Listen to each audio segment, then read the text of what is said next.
All right. Somebody said I'm passing you. Come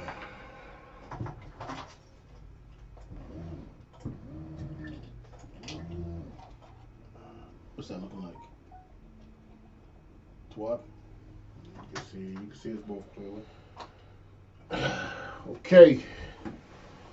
Shalom, Yahba Shimi Avshai Brakathum. To all my brothers, Yahweh Shemal, Athaba Shimi Avshai, to all my sisters. We at the Israelite School of Universal Practical Knowledge, started out of 1 West, 125th Street, Harlem, New York. Today is a day to be celebrated. Actually, the last 2 days, March 7th and March 8th, is a celebration of the Feast of Purim. Pur, which means lots.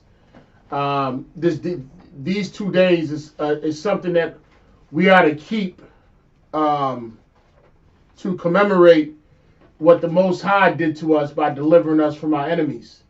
You know, time and time, as you look through the scriptures and as you look through the historical the historical timeline of the Israelites, you know, every time we cried on to the Lord always came through and delivered. You know what I mean? And so, why is the book of Esther important? It's because it's basically a resemblance of what's going on in America today. And what we got to understand is that the Lord has raised up holy men to deliver his people. You know what I mean? Just like he raised up Samson, who was a judge in Israel, to deliver Israel. Just like he raised up Moses, Jeremiah, Isaiah, and in 2020, Commander General Yohana, who is the one that the Most High and Christ elected to lead so-called blacks, so-called Hispanics, and so-called Native Indians. So we're gonna get right to it. It's gonna be a 2-hour class. We're gonna read the whole book, all 9 chapters, and we're really gonna dive right into this and show you the importance of why this woman, this sister Esther, is to be remembered. You know what I mean? There's certain women in the Bible that the Lord did not want us to forget. You know what I'm saying? For the acts that they've done to help their nation, for the unselfishness that they've portrayed, which is a very hard thing for women, and to be, you know, and for a woman, women are required to be bold as well. You know what I mean? They're required to not be scared. You know what I mean? And to not fear the things. What does the scriptures say? The scriptures say, "Fear not them that kill the body, but fear him that can kill that body and soul in hell." It also says that Sarah's daughters ye are, if you are not filled with such amazement. You know what I mean? So women will be tested in Israel, just like brothers are tested. You know what I mean? And you want to pass this test. You know what I mean? Whether you got a woman, whether you got a rib at home, her test is you. That's her test, and she will be, she will be put to the test to see if she's even worthy. You know what I mean? And that's what it's all about. You know what I mean? But So I can serve yeah, from that. go ahead. Not just that they are made to be remembered, but they're made to be remembered for a specific reason, and that's for our sisters to see them as an example. That's right. That's who they're supposed to be like. That's how you're supposed to train your daughters up, how you're supposed to train your woman up, so they could be women like these sisters, like Esther. You know what I'm saying? Like so many women that's in the scriptures who are shining examples for women to be in this world. They're nothing like no Megan Thee Stallion, nothing like no Cardi B. No, they are true women, not thoughts. So I said, can you bear the other bottle? That's right. Damn right. Yeah, and that's what it's all about, man. You know what I'm saying? You need strong men to raise a nation. You know what I'm saying? You want to get these women in order, we got to get the men in order. We got to fix the men of Israel. You know what I'm saying? Hear ye the word, ye men of Israel. You know what I'm saying? And this is what this is what it's all about. This school is here. It was planted by the Most High to bring the 12 tribes together, right? And women play a critical role in this school.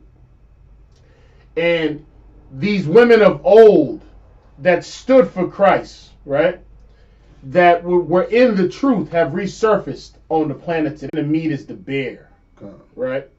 So Daniel had prophesied about this particular empire right here.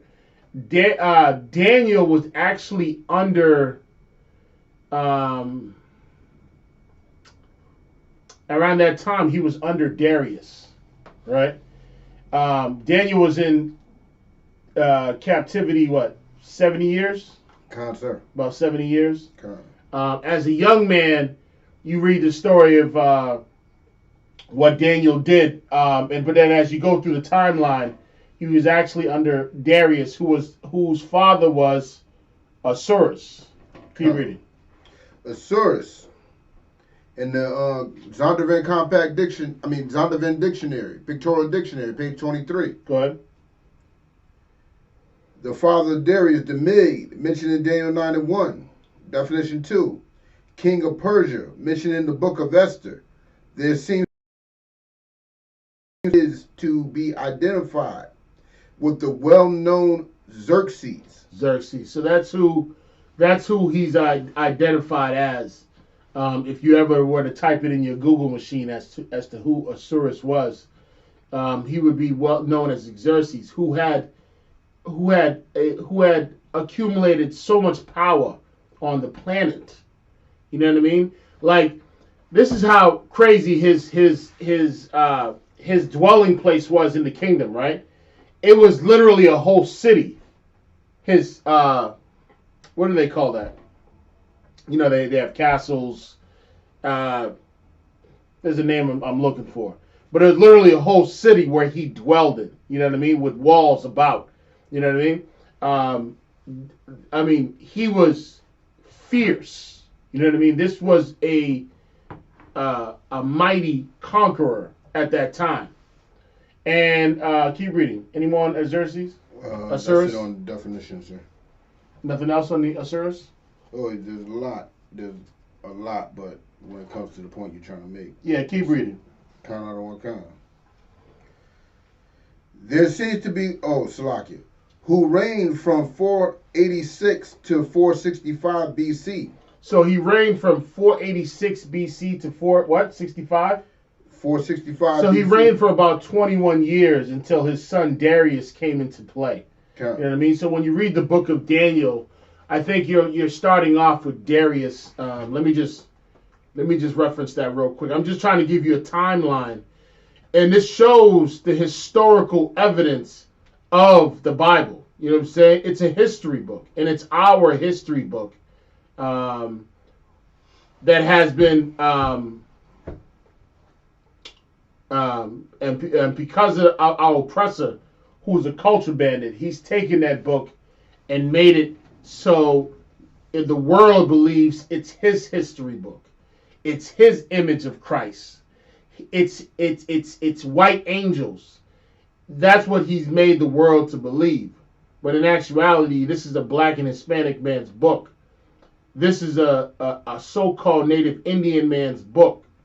Salaki, let me get that real quick. I just want to pull this up because I'm going to use this later. And also, Darius, who was the king of Persia, he was also the one that allowed Ezra to go back and build a temple as well. When you start to read the book of Ezra, he was the one that allowed, actually, was it Nehemiah? He allowed Nehemiah to go and rebuild the temple. He was also around during the time of Ezra as well. So if you read the book of Ezra, the book of Daniel, the book of Nehemiah, it'll reference Darius, who was the son of Ahasuerus. But go ahead. The main support for this identification is to be found in the linguistic equivalence of the names, as noted below. In addition, we could drop that. Let's keep reading because we got to go through 9 chapters. We don't have to, but we're gonna jump through it for the closing. But go ahead. Count out of one kind. Ahasuerus sat on the throne of his kingdom, which was in Shushan, the palace. Go ahead. So his palace was literally a whole city. That's how big his palace was. This is how much wealth and power that this Ahasuerus or Xerxes had. Go ahead. Count out of one kind. In the 3rd year of his reign, he made a feast unto all his princes and his servants, the power of Persia and Media. So the power of Persia, remember, these men were like gods, right? The men that were in his courts, right? They had so much power that was given to them by the king that one day the king invited all his nobles, right? He invited all his servants before him to set sort of like a banquet, right? Go ahead. Count out of one count. The nobles and princes of the province being before him. Now keep in mind, there was 127 provinces. And so those nobles and princes were the ones that were dedicated to those provinces and ruled those provinces. But Xerxes was the king. And so these are basically his, when you talk about rank, these are men that have high status in his kingdom that actually rule, that help him rule those 127 provinces. Go ahead. Count out of one kind. When he showed the riches of his glorious kingdom and the honor of his excellent majesty, many days and even 140 score days. Go ahead. And when these days were expired, the king made a feast unto all the people that were present in Shushan. In verse 4, when he said he showed the riches of his glorious kingdom, keep in mind, this in a sense could be very prideful. You know what I mean? It's basically saying, this king is basically saying, look what I've done.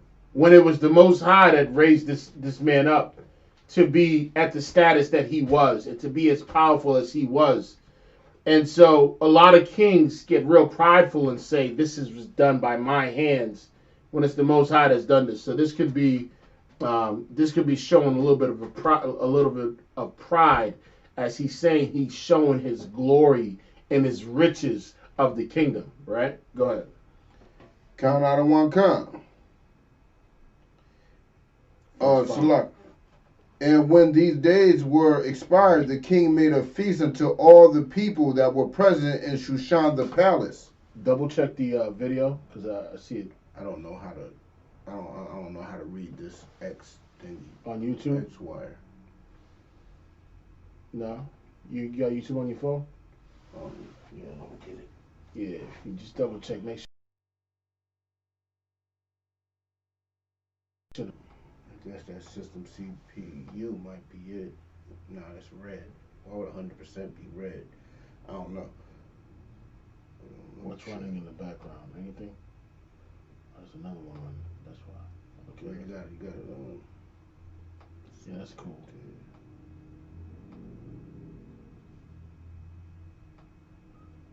Yeah, just double check that real quick. Make sure it's just not audio.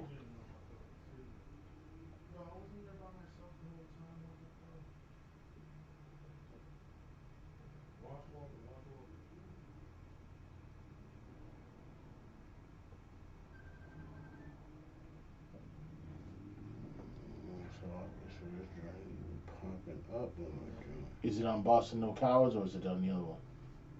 It's Boston No Cowards. This is what it should be on. Yeah, it's Boston No Cowards.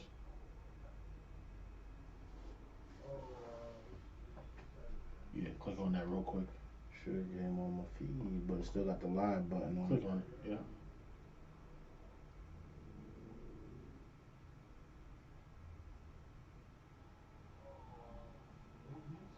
The video's stuck. The video stuck. Why is the video